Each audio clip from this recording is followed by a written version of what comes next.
బెండకాయ ఫ్రై పెట్టేటప్పుడు చాలా మంది ఇదిగోండి ఇలా జిగురుగా అంటుకుపోతుంది, లేదంటే జిగురు వచ్చేస్తుంది అని సతమతం అయిపోతూ ఉంటారు. నేను కామన్గా యూజ్ చేసే టిప్ ఏంటో తెలుసా? లెమన్ వేసేస్తాను చూడండి. ఇప్పుడు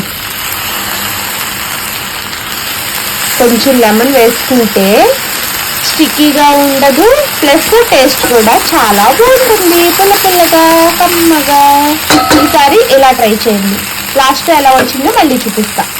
ఇప్పుడు చూడండి, స్టిక్కీగా ఉంది అసలు ఇప్పుడు అస్సలు జిగురు అనేదే ఉండదు. ఓకేనా? అందుకే ఈ టిప్ తెలియని వాళ్ళు ఫాలో అయిపోండి. అయితే అయిపోయింది ఆల్మోస్ట్.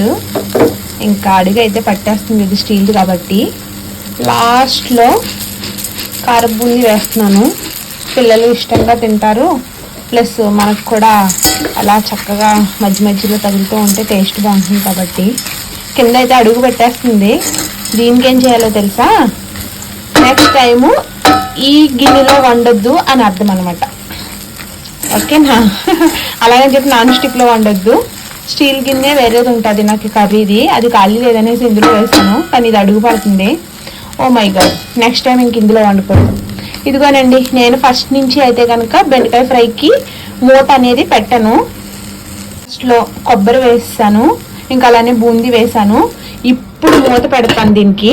ఇలా మూత పెట్టేసి ఒక 10 to 7 minutes అలాగా వదిలేస్తాను. ఇంకంతే, లాస్ట్లో సాఫ్ట్ అవ్వాలంతే. ఫస్ట్ నుంచి మీరు మూత పెట్టారనుకో మొత్తం మెత్తగా అయిపోయి ఆ బెండకాయ ముక్కలన్నీ విడిపోయి పేస్ట్ లాగా అయిపోతాయి.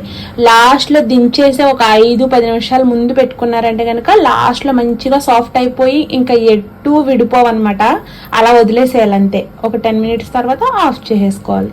ఇది ఇంటి నుండి తీసుకొచ్చిన కరివేపాకు చూడండి. అప్పుడే మేము వచ్చి 17th వచ్చాం, ఆల్మోస్ట్ 20 days అవుతుంది.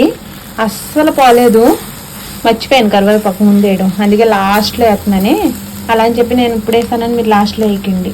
నేనైతే ఇంక ఈరోజు టిఫిన్ పేరెంట్కి మేము పెట్టుకోలేదు, మెంతి వాటర్ తాగాను. ఇంకా 1 hour తర్వాత పప్పాయ తినేస్తున్నాను. ఇంక ఇదే ఈరోజు నా బ్రేక్ఫాస్ట్.